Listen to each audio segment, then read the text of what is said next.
नमस्कार, मैं दीपक कुमार आप सभी का स्वागत करता हूं द्वादश डायलॉग। दोस्तों, 13 अप्रैल को यानी बीते हुए कल में उत्तर प्रदेश में एक घटना घटी, जो घटना इस बात को दर्शाती है कि चाहे कोई भी व्यक्ति कितना भी बड़ा अपराधी या माफिया हो, अगर वह वर्तमान के उत्तर प्रदेश के शासन व्यवस्था से अगर टकराने की कोशिश करेगा, उसको आंख दिखाने की कोशिश करेगा और वो या किसी भी तरीके से उत्तर प्रदेश के माहौल को खराब करने का कोशिश करेगा, तो उसका अंजाम क्या होगा वह समझ सकते हैं। दरअसल उत्तर प्रदेश में ऐसे तो जब से भाजपा की सरकार और योगी आदित्यनाथ जी के अगुवाई में भाजपा की सरकार बनी है, तब से ही तमाम माफियाओं का, चाहे वो कोई भी हो, किसी भी जाति किसी भी धर्म से ताल्लुक रखता हो, उसको योगी आदित्यनाथ का प्रशासन बख्शा नहीं है। उसको पूरी तरह से निस्तो नाबूद कर दिया। वो उत्तर प्रदेश से एक तरह से इन माफियाओं का जो राज चलता था, उस माफिया राज को बिल्कुल जड़ से उखाड़ दिया, निस्तो नाबूद कर दिया। पर 24 फरवरी 2023 को उत्तर प्रदेश में प्रयागराज जिला के धूमनगंज थाने के एक इलाके में एक घटना घटी थी, जिस घटना के माध्यम से फिर से वह अपराधी माफिया एक बार उत्तर प्रदेश सरकार और उत्तर प्रदेश के पुलिस को यह खुलेआम चुनौती दिया था कि हम आज भी उत्तर प्रदेश में जिंदा हैं, हम आज भी कुछ भी कर सकते हैं। शायद ये भूल गए कि अब उत्तर प्रदेश में अखिलेश यादव का सरकार नहीं है, किसी समाजवादी का सरकार नहीं है, जो समाजवाद के नाम पे लोगों को लूटता हो, लोगों के मोहल्ले में जाति धर्म के नाम पे दंगे करवाता हो और समाजवाद के नाम पे अपना राजनीतिक रोटियां सेकता हो। यह भूल गए ये लोग।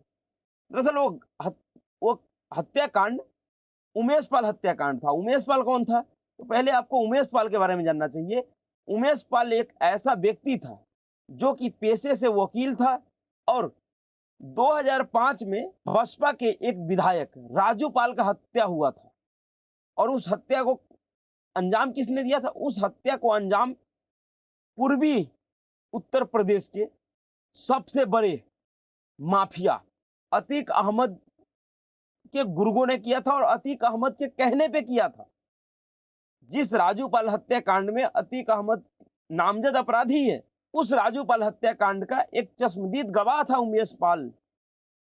उसी उमेश पाल का 24 फरवरी 2023 को उनके घर पे बड़ी बेरहमी तरीके से गोली मार के हत्या कर दी गई थी। और सिर्फ उस हमले में उमेश पाल का हत्या नहीं हुआ था, उस हमले में उमेश पाल के साथ साथ उत्तर प्रदेश पुलिस के 2 जवानों का भी हत्या हुआ था, जो 2 जवान उमेश पाल को सुरक्षा के तौर पे मुहैया कराया गया था उत्तर प्रदेश सरकार से। तो एक तरह से यह देखा जाए कि उमेश पाल के हत्या के बहाने फिर से ये अतीक अहमद को गुर्गों ने, और सीधे सीधे कहे तो अतीक अहमद ने उत्तर प्रदेश पुलिस के 2 जवानों का हत्या करके खुले तौर पे उत्तर प्रदेश सरकार और उत्तर प्रदेश पुलिस को यह चुनौती दिया था कि तुम्हारी औकात सिर्फ इतनी है कि हम अभी भी जब चाहे, जहां चाहे, जिस जगह चाहे कोई भी घटना कर सकते हैं और हम किसी को भी मार सकते हैं, मरवा सकते हैं, चाहे वो पुलिस वाला ही क्यों ना हो।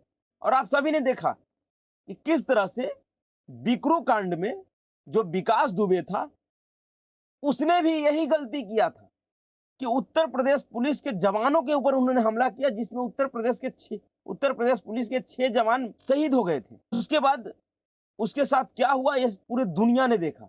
किस तरह से उसको उत्तर प्रदेश की प्रशासन और उत्तर प्रदेश सरकार ने उसको उसकी औकात दिखाई थी।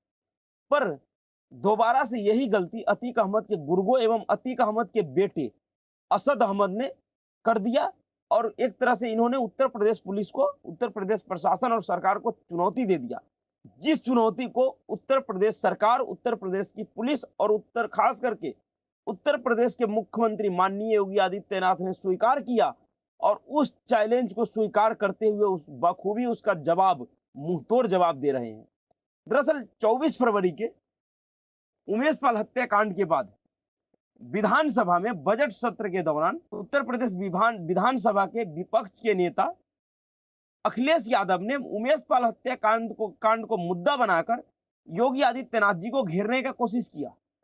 उस समय योगी आदित्यनाथ जी ने विधानसभा के अंदर अखिलेश यादव को जिस तल्ख और तेवर के साथ जवाब दिया था, और उस समय उन्होंने एक बात कहा था अखिलेश यादव से कि किसी मुगालफत में मत रहना, जितने भी अपराधी, जितने भी माफिया जिसको तुमने पाला है, हम इन सबको मिट्टी में मिला देंगे। और जिस तरह से उन्होंने कहा था कि हम इस सभी माफिया को मिट्टी में मिला देंगे, उसके तुरंत बाद 2-3 दिन के बाद 27 फरवरी से ही उमेश पाल हत्याकांड में संलिप्त आरोपियों को मिट्टी में मिलाने का काम शुरू हो गया। एक तरफ उन तमाम अपराधियों के ऊपर जिन्होंने इस हत्याकांड को अंजाम दिया था, उन सब के पूरी प्रॉपर्टी को जब्त किया गया, पूरे के पूरे मकान पे बुलडोजर चलवाया गया और उसके प्रॉपर्टी को जब्त किया गया। दूसरी तरफ 27 फरवरी को ही एक पहला एनकाउंटर हुआ था उस हत्याकांड में शामिल अपराधियों का, जो कि शहबाज नाम के अपराधी का हुआ था 27 फरवरी को। उसके बाद 6 मार्च को विजय चौधरी उर्फ उस्मान पुलिस मुठभेड़ में मार गिराया गया था 6 फरवरी को। उसके बाद 13 अप्रैल को उत्तर प्रदेश में जो मुठभेड़ हुआ, उत्तर प्रदेश के झांसी में, उस मुठभेड़ के बाद योगी आदित्यनाथ जी ने उन तमाम माफिया एवं इस तरह के छोटे मोटे से लेके बड़े बड़े अपराधियों को एक सख्त संदेश दिया है कि अगर तुम उत्तर प्रदेश में उत्तर प्रदेश सरकार या उत्तर प्रदेश प्रशासन से खिलवाड़ करने का कोशिश करोगे, उत्तर प्रदेश सरकार या प्रशासन को चुनौती देने का कोशिश करोगे, तो फिर तुम्हारी क्या हश्र होगा यह तुम्हारे सामने है। दरअसल किसी ने सपने में भी नहीं सोचा था कि जिस माफिया को उनके 40 साल के आपराधिक कैरियर में उत्तर प्रदेश में योगी आदित्यनाथ जी से पहले किसी भी सरकार की, ना ही किसी सरकार की और ना ही किसी कानून का और ना ही किसी अदालत का यह हैसियत हुआ कि उस अतीक अहमद को कोई सजा सुना दे किसी मामले में, जिस अतीक अहमद के ऊपर 100 से अधिक मुकदमे दर्ज है, बड़े बड़े मुकदमे दर्ज है। उस तमाम मुकदमों में किसी भी सरकार और किसी भी प्रशासन का या चाहे किसी भी अदालत का यह हैसियत नहीं हुआ कि उस अतीक अहमद के खिलाफ कोई फैसला सुनाया जाए, उसको कोई सजा दिया जाए। किस तरह से इसी अतीक अहमद के डर से उत्तर प्रदेश के दर्जन भर मिलोडों ने इनका केस सुनने से मना कर दिया था। फैसला तो बाद की बात है, इनका केस ही सुनने से मना कर दिया था कि हम अतीक अहमद के केस नहीं सुनेंगे। आज जो लोग अतीक अहमद के बेटे असद और उसके एक गुर्गे गुलाम के एनकाउंटर पे जो यह सवाल उठा रहे हैं कि इस देश में अदालत है और कानून है, दरअसल उन दलालों को यह जवाब देना चाहिए कि इस देश में अदालत और कानून आज नहीं है। जब से इस देश को आजादी मिली तभी से इस देश में कानून भी और अदालत भी है। फिर क्यों उस अतीक अहमद को किसी अदालत या किसी कानून ने अभी तक सजा नहीं दे पाया? क्यों वह अतीक अहमद, वो मुख्तार अंसारी, वो आजम खान इस तरह के नंगा नाच करने के बाद भी खुलेआम घूमता था? किसके दम पे घूमता था? कहां था वह अदालत, कहां था वो वकील, कहां था वह जज, कहां था वह कानून? जिस कानून का, जिस अदालत का, जिस दुहाई दे रहे हैं ये आतंकवादियों और अपराधियों के मारे जाने पे आंसू बहाने वाले लोग, उनके हमदर्द, उनके पालनहार लोग, वो जवाब क्यों नहीं दे रहे हैं कि क्या कारण था कि इन जैसे दुर्दांत अपराधियों के खिलाफ भी 40 साल कोई छोटा मोटा समय नहीं है, एक बहुत बड़ा 4-4 दशक का समय है।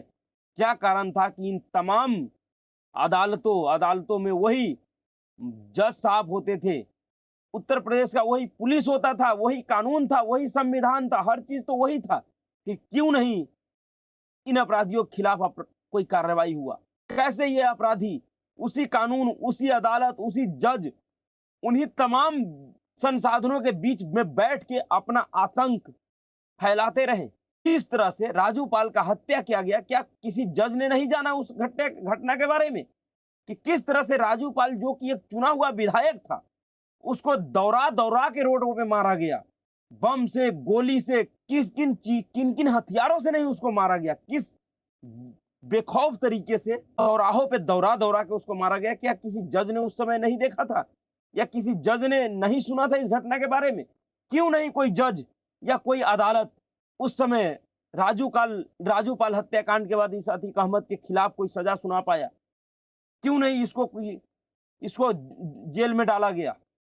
क्या कारण था? शर्म आनी चाहिए इन लोगों को जो आज कानून और अदालत की दुहाई दे रहे हैं। दरअसल जैसे ही पता लगा कि अतीक अहमद के बेटे असद और उनके एक गुर्गे गुलाम का एनकाउंटर हो गया है, अतीक अहमद से ज्यादा परेशान वह समाजवादी पार्टी हो गया, जिसने इनके कुकर्मों को छिपाकर इनको कानूनी मदद देकर इसको इस तरह से पोस पालकर इतना बड़ा दुर्दांत माफिया बनाया। और इस देश में ये कोई पहली बार नहीं है। इस अतीक अहमद के बेटे के एनकाउंटर पे एक और व्यक्ति है इस देश में, जिसके बारे में कहा जाता है कि वो बैरिस्टर की पढ़ाई करके आया है। पता नहीं कौन से देश के बैरिस्टर के पढ़ाई करके आया है, किस तरह का वो बैरिस्टर है, जो ये कह रहा है कि सिर्फ एक समुदाय के अपराधियों को चुन चुन के मारा जा रहा है, एक समुदाय के खिलाफ ये काम हो रहा है। इसको शर्म नहीं आती इस जैसे बैरिस्टरों को। 12 अप्रैल को ही उत्तर प्रदेश में एक और एनकाउंटर हुआ है आदित्य राणा का। उसके लिए किसी ने नहीं आंसू नहीं बहाया, किसी ने आवाज नहीं उठाया। आदित्य राणा का जब एनकाउंटर हुआ उसके लिए तो कोई नहीं रो रहा है ना भाई। उसके लिए भी तो कोई रो सकता था, कह सकता था भाई ये हिंदू था इसलिए इसको मार दिया। इन बेशर्मों को तनिक भी शर्म नहीं आती कि किसी भी अपराधी को, किसी आतंकवादी को एक विशेष धर्म के साथ जोड़ देते हैं। और यह दरअसल यह साबित करने का कोशिश करते हैं किसी अपराधी, किसी आतंकवादी को उस धर्म से जोड़ के कि इस धर्म के लोग ही ऐसे होते हैं। अब वक्त आ गया है उन समाज के लोगों को भी सोचना चाहिए और इन जैसे दो कौड़ी के नेताओं का बहिष्कार करना चाहिए, जो कहीं ना कहीं उस समाज को किसी अपराधी आतंकवादी के नाम पे बदनाम करते हैं। जो असदुद्दीन ओवैसी से लेकर समाजवादी पार्टी के नेता अखिलेश यादव और मायावती, जिसको आज यह ज्ञान हो रहा है कि यह एनकाउंटर गलत है, एनकाउंटर नहीं होना चाहिए, देश में कानून का राज है, अदालत है, ये तमाम लोग कहां गया था जब उस राजूपाल के ऊपर बम फेंक फेंक के किस निर्ममता के साथ उसका हत्या किया था? क्या उस राजूपाल, उस उमेश पाल के परिवार नहीं थे? क्या कसूर था उस राजूपाल का, क्या कसूर था उस उमेश पाल का, जिनको मौत का घाट उतार दिया गया? और ना जाने ऐसे राजूपाल और ऐसे उमेश पाल जैसे कितने ऐसे लोग उत्तर प्रदेश में होंगे, कितने ऐसे परिवार होंगे जिनके परिवारों से किसी बच्चे के बाप, किसी माँ का बेटा, किसी पत्नी का पति इन दुर्दांत आतंकवादियों ने, अपराधियों ने छीन लिया। कितने ऐसे बुजुर्ग पिता के सहारा इन अपराधियों ने छीन लिया। तो शर्म आनी चाहिए इन लोगों को जो इनके पक्ष में आज कानून और संविधान और अदालत का दुहाई दे रहे हैं। दरअसल ये तमाम ये वही लोग हैं जो इन जैसे अपराधियों और आतंकवादियों का पालने का काम करते हैं अपने राजनीतिक स्वार्थ के लिए। पर उत्तर प्रदेश की सरकार और योगी आदित्यनाथ जी ने यह स्पष्ट संदेश दे दिया है। और यह एनकाउंटर, अतीक अहमद के बेटे का एनकाउंटर या मुठभेड़ एनकाउंटर इसे नहीं कहा जा सकता। ये एक मुठभेड़ था, जिस मुठभेड़ में 2 दुर्दांत अपराधी मारा गया, जिनके ऊपर 5-5 लाख रुपए का इनाम था। इस अपराधी के मारे जाने के बाद वाकई आज उत्तर प्रदेश के वो तमाम जनता खुश होगा जो किसी न किसी तरीके से इन दुर्दांत अपराधियों के द्वारा पीड़ित हुए होंगे, कभी भी जिनके परिवार के लोग पीड़ित हुए होंगे। आज वो तमाम लाखों लोगों के दिल में खुशी का लहर होगा कि उनके साथ नाइंसाफ करने वाला व्यक्ति आज इस दुनिया से चला गया।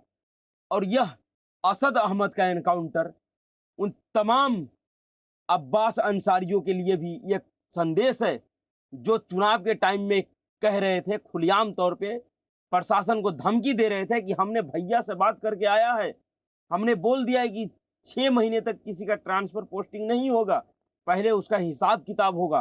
तो वो हिसाब किताब करने वाले के लिए भी एक संदेश है कि जब तक उत्तर प्रदेश में योगी आदित्यनाथ जी का सरकार है, तब तक हिसाब किताब करने की गलती मत करना, वरना हिसाब किताब कैसे करता है उत्तर प्रदेश का पुलिस प्रशासन, यह तुम्हें दिखा चुका है और तुम्हें देख लो। अगर उत्तर प्रदेश पुलिस से या उत्तर प्रदेश की सरकार से हिसाब किताब करने में उलझ गए तो सिर्फ तुम्हारा ही नहीं, तुम्हारे पूरे परिवार का हिसाब किताब कर दिया जाएगा। जिस तरह से आज अतीक अहमद के परिवार में कोई भी ऐसा व्यक्ति नहीं बचा है जो पुलिस के डर के मार से भाग नहीं रहा है, और सभी के सभी आरोपी हैं। और फिर कहता हूं कि जिन अपराधियों के रहनुमाओं को दया आ रहा है असद अहमद के एनकाउंटर पे, उन लोगों को, जो 3 लोग अभी भी भागे हुए हैं, गुड्डू मुस्लिम, साबिर और अरमान, अगर इन रहनुमाओं का उनसे कोई कांटेक्ट है तो फिर उनको कहो भाई कि वो जल्द से जल्द किसी अदालत में या किसी पुलिस स्टेशन में जाके आत्मसमर्पण कर दे, हाथ में तख्तिया लेकर। नहीं तो योगी आदित्यनाथ जी ने अपना मिजाज स्पष्ट कर दिया है, अपना संदेश स्पष्ट तौर पे दे दिया है कि अगर तुम उत्तर प्रदेश सरकार या प्रशासन से टकराने की कोशिश करोगे तो तुम्हारा अंजाम वही होगा जो असद अहमद और आज से पहले जिन अपराधियों का हुआ है। पर उसी से सटा हुआ एक पड़ोसी राज्य बिहार भी है, जिस बिहार में रामनवमी हिंसा के बाद बड़ी बेशर्मी के साथ यहाँ के मुख्यमंत्री ने अपने इफ्तार पार्टी के जरिए एक तरह से यह संदेश देने का कोशिश किया है कि हम तुम्हारे साथ खड़े हैं। और किस बेशर्मी के साथ जिस बिहार में दिन दहाड़े 12 अप्रैल से लेकर 13 अप्रैल तक 2 बड़े बैंक लूट लिए गए हैं। 12 अप्रैल को मोतिहारी में एक आईसीआईसी बैंक को दिन दहाड़े 5 अपराधियों ने, ऊंचे ऊंचे अपराधियों ने देसी कट्टे के बल पे बैंक को लूट लिया। आईसीआईसी बैंक जो कि एक बहुत बड़े प्राइवेट और प्रतिष्ठित बैंक है, उस बैंक को लूट लिया गया। उसी तरह से 13 अप्रैल को हाजीपुर जिला के वैशाली क्षेत्र में पंजाब नेशनल बैंक को दिन दहाड़े 5 अपराधियों ने लूट लिया। और सिर्फ लूटा ही नहीं, उसमें 2, एक बैंक के सुरक्षा कर्मी और एक बिहार पुलिस के चौकीदार को गोली मार दी गई है, जिसमें बैंक के सुरक्षा कर्मी का मौके पे ही मौत हो गया और बिहार पुलिस का चौकीदार घायल अवस्था में हॉस्पिटल में है। तो बिहार पुलिस प्रशासन एक खबर दिखाने के लिए मनीष कश्यप को आतंकवादी साबित कर दिया, उस पर एनएसए लगवा दिया। वो बिहार पुलिस अब तक यह नहीं बता पाई है कि रामनवमी हिंसा के दौरान जिन लोगों के घर में 6 बम मिले थे, बम ब्लास्ट हुआ था, उन लोगों की कुर्की जब्ती हुई या ना हुई, उनकी गिरफ्तारी हुई या ना हुई, या जिन लोगों ने इस बैंक को लूटा है, जिन लोगों ने इस बैंक के सुरक्षा गार्ड और एक बिहार पुलिस के चौकीदार की हत्या किया है, उसके ऊपर क्या कार्रवाई किया है बिहार पुलिस ने और प्रशासन ने। इस राज्य में जेडीयू और आरजेडी गठबंधन सरकार बनी है, तब से ही बिहार में कानून व्यवस्था का क्या स्थिति है यह पूरा दुनिया देख रही है। और हर एक व्यक्ति कह रहा है कि आज बिहार में भय का माहौल है। पटना जैसे शहर जो कि बिहार राज्य का राजधानी है, वहां दिन दहाड़े गोलीबारी होने लगती है। अभी सिर्फ गाड़ी पार्किंग विवाद में किस तरह से पटना के बिठौली में गोलीबारी हुआ था, क्या बिहार पुलिस कभी बता पाया या बिहार सरकार ने बताया कि उस गोलीबारी में जो आरोपी थे उनके ऊपर क्या कार्रवाई हुई? क्या उनकी घर की कुर्की हुआ या नहीं हुआ, या सिर्फ मनीष कश्यप के घर का कुर्की करना है? क्योंकि उन्होंने बिहार पुलिस, बिहार प्रशासन और बिहार सरकार के काले कारनामों का पोल खोल के रखा था। आज क्या कारण है कि देश के हर एक राज्य के लोग अपने राज्य के सीएम के रूप में योगी आदित्यनाथ जी को देखना चाहते हैं, पर बिहार का एक सीएम है जो लगातार 17-18 वर्षों से बिहार में फर्जी तरीके से सुशासन बाबू का तगमा लेके बैठे हुआ है, जो ये सोच रहा है कि हम इस देश के प्रधानमंत्री बन जाएंगे, प्रधानमंत्री बनने का ख्वाब देख रहा है। इस नेता से एक छोटा सा राज्य नहीं संभाला जा रहा है, एक छोटा सा राज्य का कानून व्यवस्था नहीं संभाला जा रहा है। वह व्यक्ति ख्वाब देख रहा है कि वो देश का प्रधानमंत्री बनेंगे। देश के अपने प्रदेश के लोगों को मजदूरी करने पे, मजदूर बनने पे मजबूर करने वाले नेता जिस बेशर्मी के साथ देश का प्रधानमंत्री के ख्वाब देखते हैं, यह समझ से परे है। इनको बताना चाहिए कि इन्होंने 15 से 17 वर्षों में बिहार में ऐसा क्या बदलाव किया, क्या किया बिहार के लोगों के लिए इन्होंने अपने क्षमता पे, यह बताना चाहिए। इनको बताना चाहिए राष्ट्रीय लेवल पे कि इन्होंने बिहार के कानून व्यवस्था में क्या बदलाव किया है। आज 6 साल में उत्तर प्रदेश की योगी आदित्यनाथ सरकार ने पूरे देश ही नहीं दुनिया को दिखा दिया कि उसने उत्तर प्रदेश में कानून व्यवस्था किस तरह से बनाया है। किस तरह से एक ऐसे प्रदेश को, जिस प्रदेश का पहचान दंगाई प्रदेश के रूप में था, आज उस प्रदेश में पूरी तरह से शांति व्यवस्था कायम है। किसी पत्थरबाज, किसी अपराधी और किसी गुंडे की औकात नहीं कि वो किसी तरह का दुस्साहस करे। फिर बिहार में ऐसा क्यों नहीं हो पा रहा है? क्या कारण है कि दिन दहाड़े गोलीबारी हो रही है, दिन दहाड़े बैंक लूटे जा रहे हैं? आप समझिए कि जिस प्रदेश में बैंक सुरक्षित नहीं है, उस प्रदेश में कोई इन्वेस्टर इन्वेस्टमेंट क्यों करेगा? कोई उद्योगपति अपना उद्योग किसके भरोसे लगाएगा भाई, और क्यों लगाएगा? अभी रामनवमी हिंसा पे मुंबई के एक कारोबारी, जिसका मॉल था बिहार शरीफ में, किस तरह से उनके पूरे मॉल को लूट लिया गया। लगता है आपको ऐसे माहौल के बाद बिहार में कोई उद्योगपति अपना उद्योग लगाएगा? कोई इन्वेस्टर अपना इन्वेस्टमेंट करेगा बिहार में? और जब तक बिहार में उद्योग नहीं लगता है, जब तक कोई बड़े बड़े इन्वेस्टर इन्वेस्टमेंट नहीं करता है, बड़े बड़े कारखाने नहीं खुलते, तब तक बिहार की स्थिति बदल पाएगी कोई? ये जो अनपढ़ गंवार नेता, जो कि खुद ही 8वीं 9वीं पढ़ा हुआ हो, वो बिहार के उन तमाम लोगों से वादा करता है कि वो बिहार को के युवाओं को 10 लाख नौकरी देगा, जो खुद किसी नौकरी के लायक नहीं है, जिसका योग्यता, जिसकी पहचान सिर्फ इतना है कि वो एक बहुत बड़े नेता का बेटा है, उसके अलावा उनकी कोई पहचान नहीं है। वह आपको किस तरह से बेवकूफ बनाते हैं कि वह आपको नौकरी देगा, और आप उस नौकरी के लालच में उस अनपढ़ गंवार जाहिल व्यक्ति को अपना राजा बनाने पे तुले हुए हैं। अरे कभी तो विचार करो यार, अपने आस पड़ोस के राज्यों से कुछ तो सीखो भाई। कब तक इन समाजवाद के नशे में डूबे रहोगे? कब तक इस जातिवाद के नशे में डूबे रहोगे?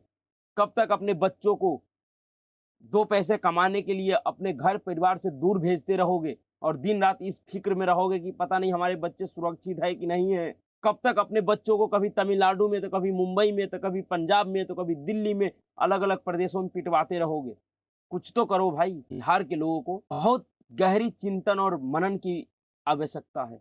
बिहार की राजनीति जिस तरीके से बिहार के लोगों को 30 सालों से बेवकूफ बना रही है, ऐसी परिस्थिति में आपको विचार करना चाहिए कि आपका हित कहाँ है, आप अपना हित कहाँ देखते हैं और कैसे देखते हैं। आपके लिए क्या जरूरी है? आपके लिए जीवन जरूरी है या नौकरी? अरे जिंदा रहोगे तो नौकरी भी करोगे या मजदूरी भी करोगे, पेट पाल लोगे।